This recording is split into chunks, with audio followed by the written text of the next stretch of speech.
Gente, a vida reserva surpresas. Para mim, hoje eu estou vivendo uma grande surpresa. Surpresa, sim, porque nós, nesse programa, que é o programa Vivendo com Otimismo, estamos sempre buscando ensinamentos, essas mensagens, textos construtivos para a felicidade da pessoa, a melhoria interna das pessoas, que me parece uma grande necessidade, porque nós vivemos com a cabeça cheia de outras coisas. Muito bem. E apontou agora a nós essa oportunidade de falar com o Ailê,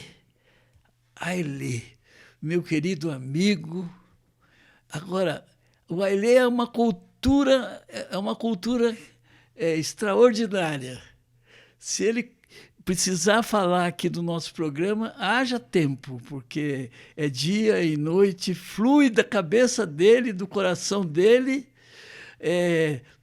um mundo de ideias, explicações, porque fruto da própria vivência dele como jornalista, ex-correspondente em Londres, professor, doutor em História Cultural, membro da Academia de Letras do Brasil. Está aí. Estamos diante do Haile Selassie Figueiras Quintão. Agora, Haile Selassie, esse nome, né?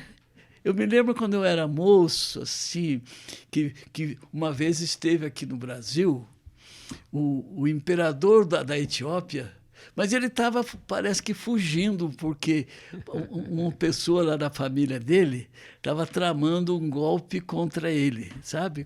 Contra a monarquia lá, não sei lá. Eu sei que aí ele teve que voltar correndo para o país dele lá, sabe? Lá na Etiópia. Era o imperador Haile Selassie. Mas por que esse nome, Haile? Bom, primeiro, cumprimentar você. Obrigado por você estar aqui, viu? E vamos em frente. Obrigado. Bom, tirando aí, dando um desconto aí de uns 80% no que o Lorival falou, né? O meu nome, eu nasci numa cidade lá no interior de Minas Gerais, bem provinciano, e meu pai era um carpinteiro, e ele passava o dia todo trabalhando na carpintaria dele e ouvindo rádio. E meu pai, era uma pessoa muito lúcida, bem informada sobre os fatos que aconteciam. Na minha cidade, era o mais bem informado, porque ele ouvia rádio o dia todo. Entendeu? E ele se entusiasmou com a diplomacia do Winston Churchill, que era o primeiro-ministro da Inglaterra. Estavam vivendo naquela guerra, aquele período de guerra, e o Winston Churchill se destacou muito. Ele disse que eu ia chamar Churchill. Só que eu nasci naquele momento, só que ele demorou 6 meses para me registrar. Quando foi registrar, o imperador da Etiópia, o Haile Selassie, ele teve que enfrentar uma invasão dos italianos, dos fascistas lá na Etiópia. E ele reagiu ali com arco, flecha, pedaço de pau, pedra, contra os italianos que invadiram lá com tanque, aviões, etc. e tal. E ele conseguiu expulsar os italianos lá da Eritreia, a península chamava Eritreia, que é a Abissínia, né? E ele foi em Genebra e denunciou a invasão dos italianos lá na Abissínia. Meu pai se entusiasmou com aquela história toda, acompanhou aqueles lances todos ali pelo rádio, e chegou na hora de me registrar, me deu o nome de Haile Selassie. Só que nem ele sabia escrever direito o nome, porque ele ouvia o rádio falar, e nem o escrivão, que era lá do interior, e escreveram, inclusive, meu nome errado. Não é por causa disso que houve uma contestação à atitude do Papa da época, acho que era Pio XII, né? Era o Paulo VI. Não, era Pio XII. Paulo VI foi agora há pouco tempo. Pio XII. Pio XII. Que ele o Pio XI, não era nem Pio XII, era Pio XI. Que ele abençoou os tanques, os aparatos de guerra da época que estavam invadindo lá a Abissínia, não é? Que era um escândalo, quer dizer, abençoar o que ia fazer tanta matança, né? Não é? Então houve na época uma reação à atitude do Papa abençoar. Foi sobre esse episódio. O Papa ficou em cima do muro e ele terminou optando, tomando algumas decisões pela Igreja, porque os etíopes não eram nem cristãos, né? Eles tinham lá, inclusive dizia-se que o Haile Selassie era descendente da rainha de Sabá. Era uma das 12, os abissínios eram uma das 12 tribos de Israel. Era do império mais antigo. Mas não era cristão. Não era cristão. Da rainha de Sabá, Salomão e coisas, não foi lá? Tinha uma coisa assim. Sim. Então, o Papa teve uma posição meia dúbia, fascista e antifascista, e algumas atitudes dele eram pró-fascista, pró-Mussolini, entendeu? E isso gerou um problema, inclusive, para a Igreja. Né? Foi um protesto. E o Haile Selassie foi em Genebra e denunciou essas coisas todas lá. Criou um problema para eles. E na minha cidade, o meu pai, como demorou a me registrar como Haile Selassie, as pessoas me conhecem até hoje, né, como Xuxi. Xuxi é a forma que eles pronunciam Winston Churchill, lá da Inglaterra, do primeiro-ministro. Então, Haile, poucas pessoas me conhecem na minha cidade como Haile, mas como Xuxi todo mundo me conhece. Aqui em Brasília... Aqui em Brasília é como Haile, o Xuxi ninguém sabe Haile, dessa ninguém história. sabe quem é o Xuxi. O Haile Selassie teve, inclusive, quando ele veio aqui, em 58, 59, o momento era um dos países mais atrasados do mundo. E o Haile Selassie, inclusive, tinha estudado falava francês, conhecia um pouco do italiano e tinha estudado na Inglaterra. Ele voltou com a ideia de modernizar a Abissínia. Né? E ele, naquele momento, a ideia da criação da capital do Brasil, de Brasília, pelo Juscelino, aquelas ideias utópicas do Juscelino e aquela turma toda do Juscelino, né? Ele veio aqui para conhecer a nova cidade que o Juscelino estava construindo, entendeu? Porque o Brasil nem tinha muito relação com a Abissínia, nada, né? Não. Mas a fama da nova capital que estava sendo construída, moderna, né? Com grandes arquitetos do mundo todo interessados no projeto de Brasília, atraiu o Haile Selassie para aqui. Ele deu, inclusive, há uma briga aí, né? Porque ele deu de presente uma estátua, um busto dele, que foi colocado na Praça 21 de Abril, ali na frente do Elefante Branco, por ali no Cine Cultura, Escola Parque, em Brasília, que desapareceu. Eu até já quis fazer uma campanha para recuperar o busto dele. Né? Do Haile. Diz que o Haile... E o golpe que você falou, para ele voltar, ele não previa isso, para ele voltar para lá foi preciso de um banqueiro brasileiro bancar a viagem de volta dele. Foi, Foi. O Juscelino pediu lá uma ajuda do... Eu esqueço o nome do banqueiro, o Salles, né? Como é que chamava um banqueiro? Tem que emprestou $100 mil para ele voltar para... Moreira Salles. Moreira Salles, que emprestou dinheiro para ele voltar para lá, para a Abissínia, para ir acabar com o golpe dele lá. Ele voltou e retomou o poder, sim. Depois derrubaram ele. Derrubaram de novo, né? O Haile, ele é autor de vários livros. O último livro dele é esse que está na minha mão agora, Lanternas Flutuantes. Mas tem outros, Pinguela, Codinome, Rupturas, Americanidade, Tenodeporã. Isso aí é a maneira dos índios. Porque tem as Olimpíadas, que as pessoas participam das Olimpíadas, dos jogos de uma maneira geral, como competição. Os índios têm as Olimpíadas deles, que chamam Jogos Indígenas, em que eles não competem. Eles como é que a gente fala? Eles comemoram o encontro dos grupos indígenas desconhecidos. Eles fazem os jogos para festejar o encontro deles. Eles fazem os jogos. Lá na África, parece que... chama Tenodeporã. Na África tem... eu me lembro de uma história em que foram lá Ubuntu, não tem Ubuntu? Ubuntu, tem um ditador lá que foi Não, Ubuntu era uma prática lá que eles...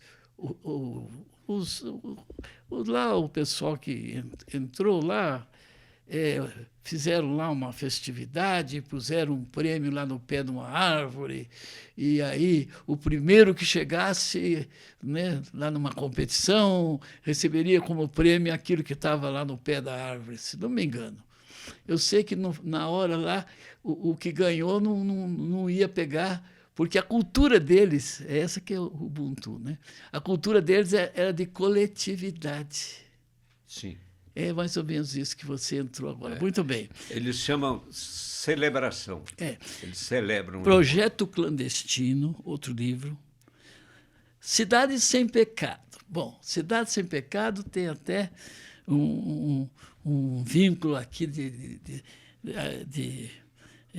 gosto por ter ouvido esse nome, né? Cidade Sem Pecado, porque ele fez esse livro e eu já estava aqui na editora.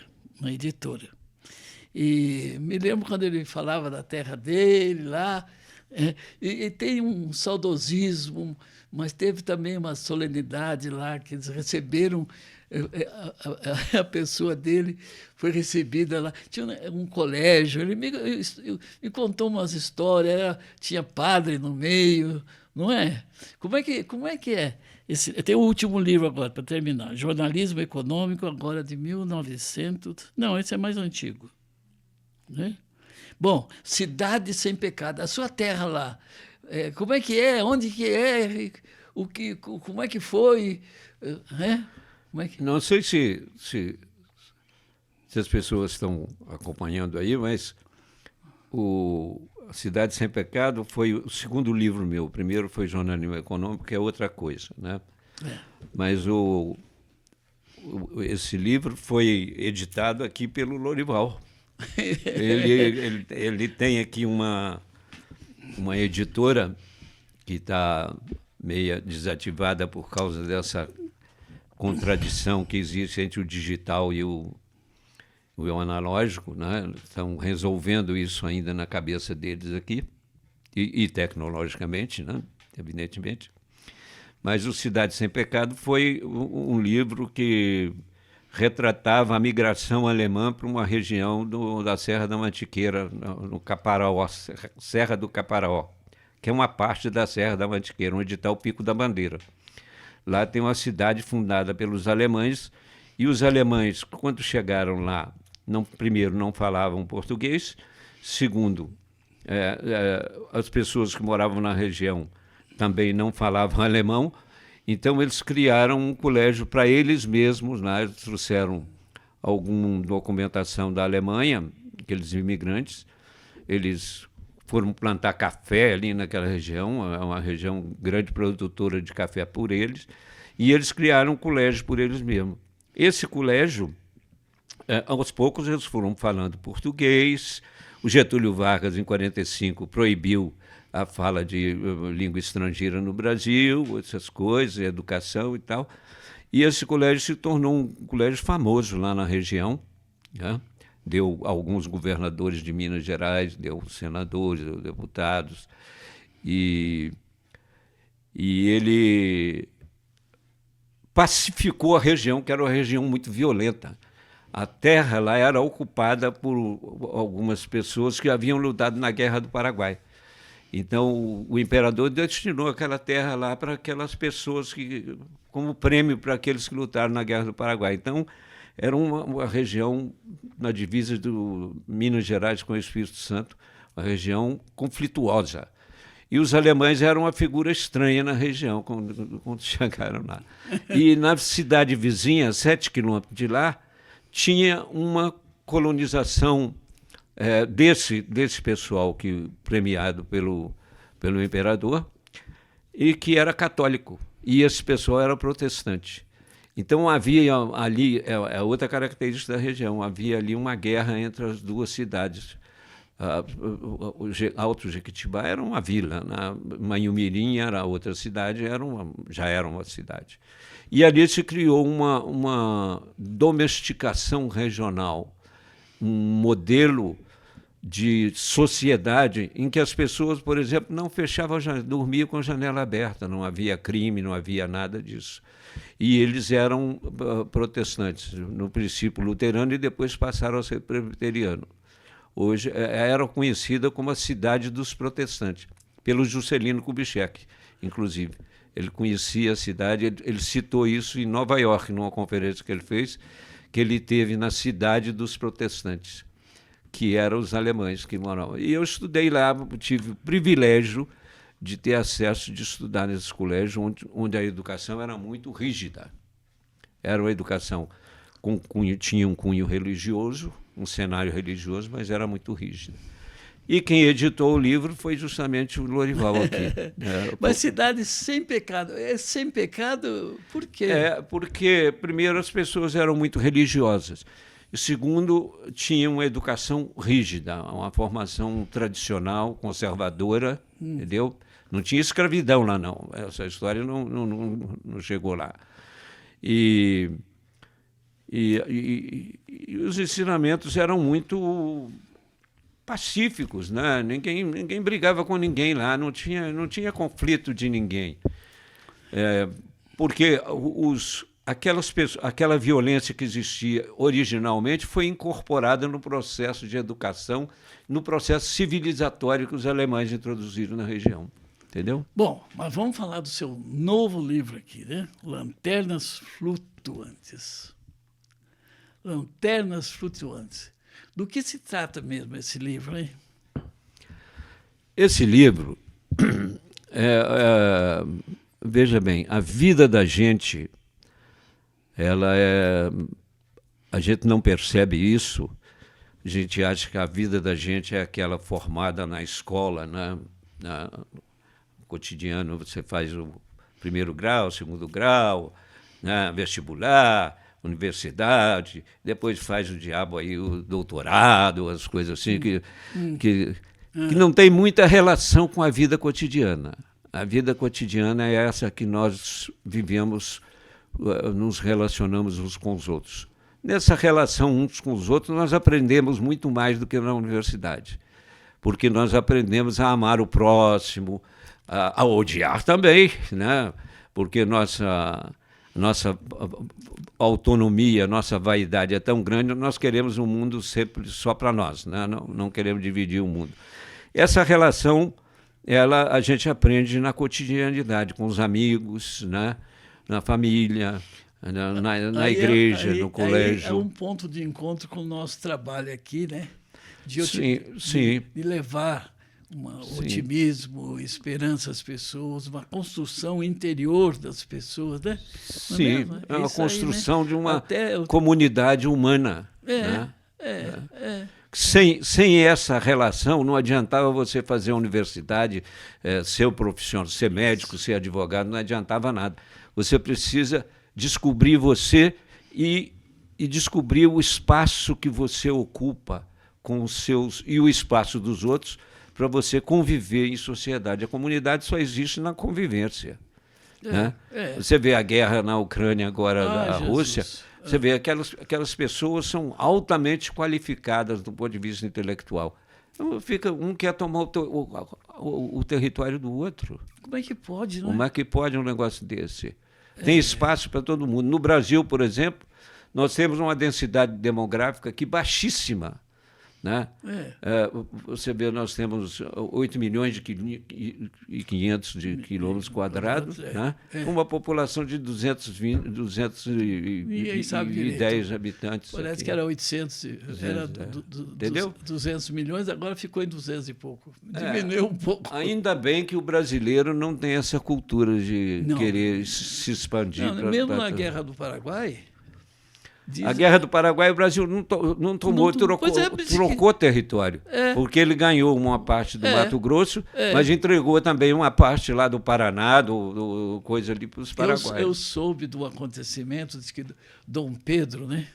Dom Pedro II, estava reunido lá com o Ministério, assunto Guerra do Paraguai. Aí havia a ideia de tomar uma parte lá do Paraguai, sabe? Tomar uma parte do Paraguai. E estavam argumentando e coisa e tal, os ministros, tanto que Dom Pedro estava propenso a fazer aquilo, sabe? De repente, Dom Pedro caiu assim na mesa. Daqui a pouco ele voltou e falou, não vamos tomar nada, não. Eu acho que ele foi chamado lá para cima, viu?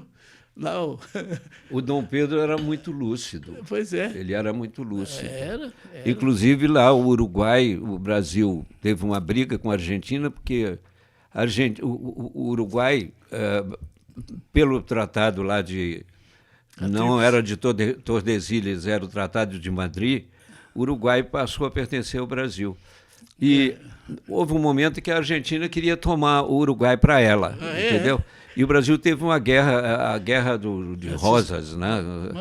A Argentina queria tomar e o Brasil brigou com a Argentina porque o Brasil queria manter o Uruguai.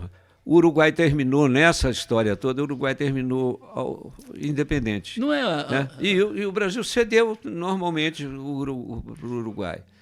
Agora, ontem, por exemplo, eu li um artigo dizendo que os Yanomamis é um outro povo, é uma outra nação.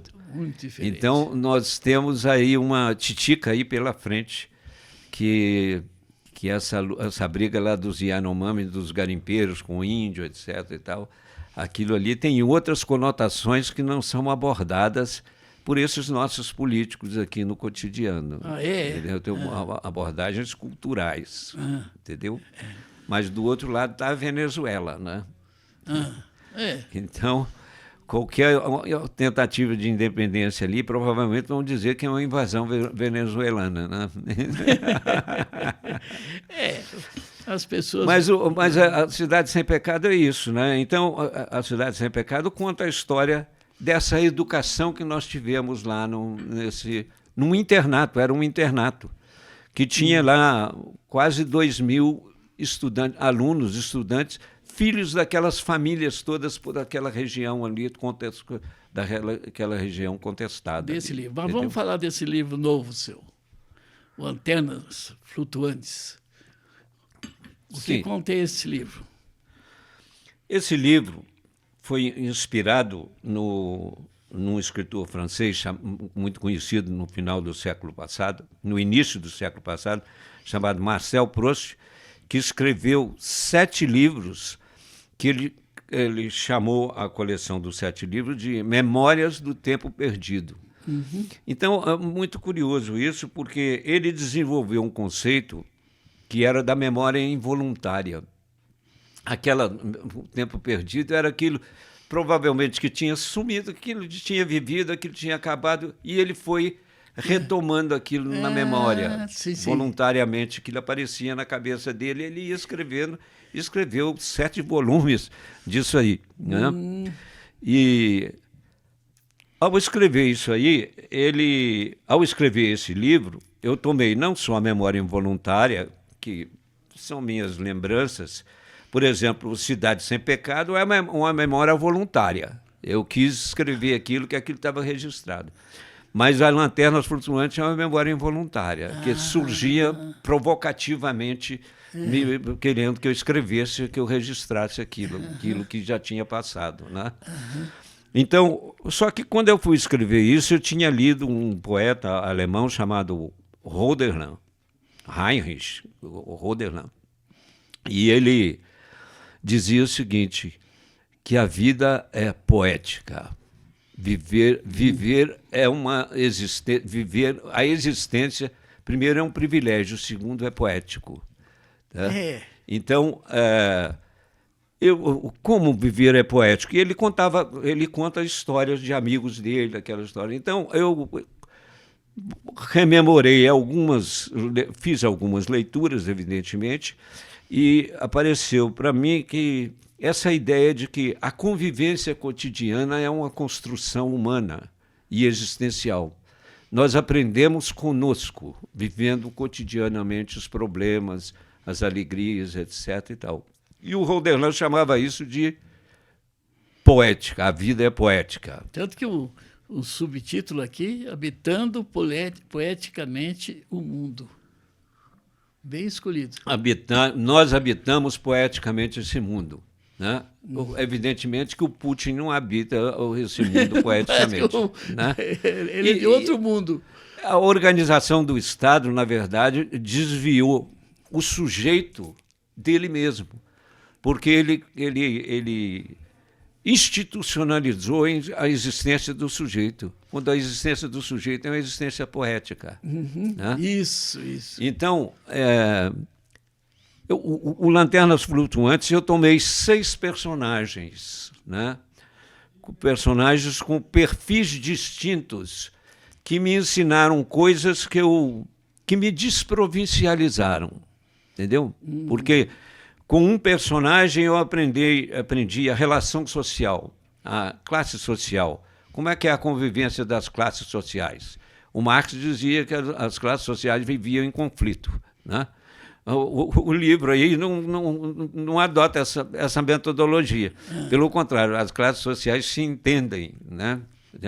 O Darcy Ribeiro escreveu um livro, que é O Povo Brasileiro, em que ele mostra que o povo brasileiro é uma etnia formada na conjunção de várias etnias, do imigrante, do negro, do índio, do eslavo, do alemão. Né?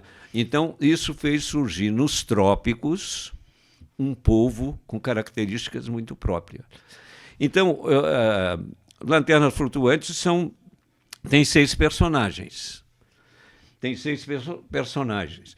E esses personagens, cada um tem uma cultura, uma formação.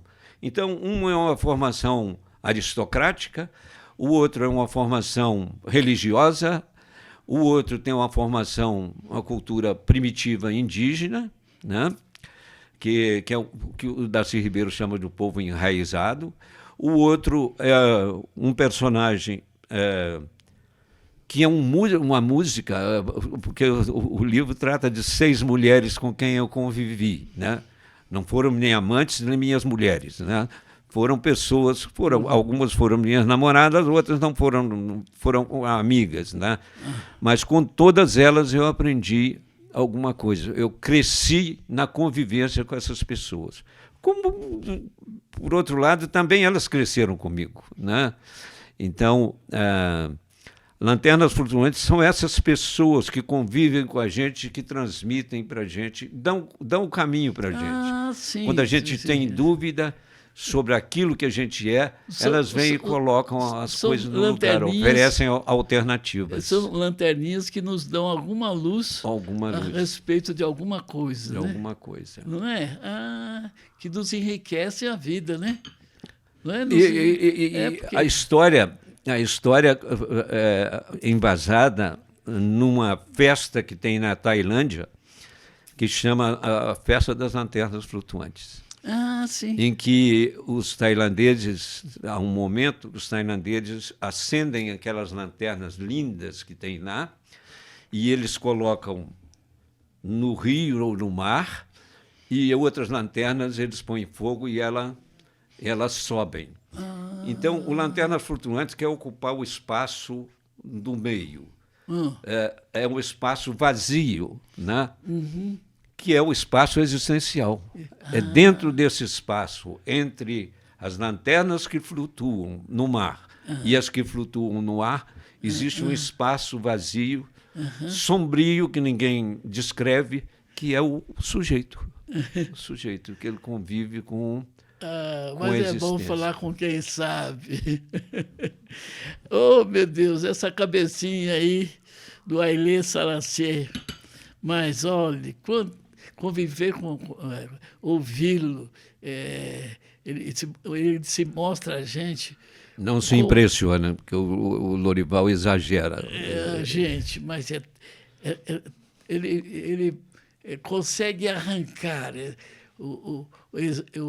um exemplo dessas lanternas, que nós ficamos no meio entre as que estão lá flutuantes, né? E as outras que estão no rio lá, né? Entre o ar e o mar. Entre o ar e o mar. No fundo, é isso mesmo, sem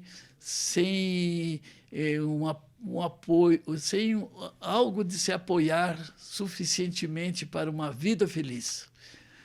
É porque a felicidade... A gente flutua na poesia. A gente é que não percebe. Porque nós nascemos para a felicidade, não é? Ou seja, por que nascemos? Por que existimos? Não é? Qual é o caminho? Para onde? Por que estamos aqui? Viver é o quê? Não é?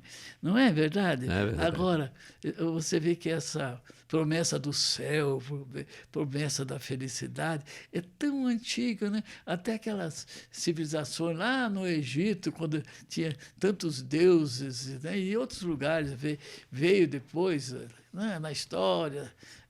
Os egípcios, por exemplo, cultuavam a natureza. Mas o Siddhartha também, o Siddhartha lá na Índia, né? Que era do budismo, ele já ensinava isso.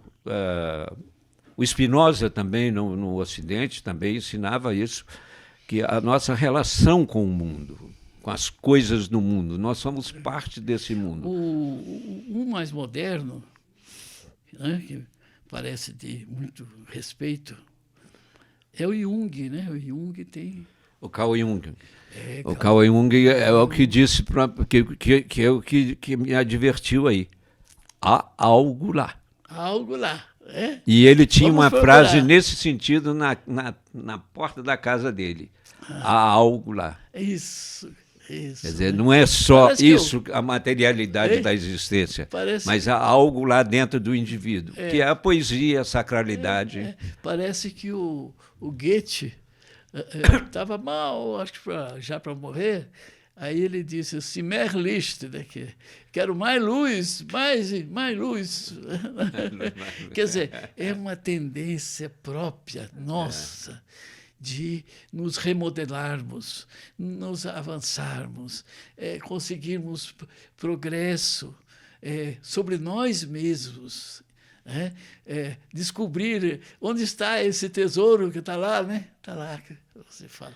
Gente, algo lá, a gente é educado socialmente, politicamente, sobretudo, a viver materialmente, a materialidade da existência. E aí a política criou lá as formas que ela acha que... Na verdade, a política... Na verdade, são pessoas. O Marx era uma pessoa comum, o Engels era uma pessoa comum. Todos. Né? E eles criaram uma materialidade para eles e acham que todo mundo deve viver daquilo. Não, o indivíduo é um indivíduo. Esse jeito próprio, né? Ele é ele mesmo. Você tem que olhar para dentro de você mesmo. Isso mesmo. E você decidir. Você decide segundo... Não só a conveniência, porque a sua conveniência é a poesia da sua existência. Entendeu? Aquilo que é bom para você não é bom para o mundo, mas para você pode ser muito bom. Entendeu? Agora, a sua experiência pode ser dividida, compartilhada. Isso. Você pode compartilhar a experiência de uma vida feliz. Isso. Com outras pessoas. Isso. E elas aceitam se quiserem, se acharem que aquilo é conveniente para elas também. acho que chegamos ao final. Foi muito proveitoso, viu? Esse momento que nós estamos vivendo aqui, com essas elucidações suas. Olha, gente, é uma felicidade ter esse amigo Ailê Selassie. Muito obrigado, Ailê. Muito obrigado, Ailê. É um privilégio ser amigo do Lourival.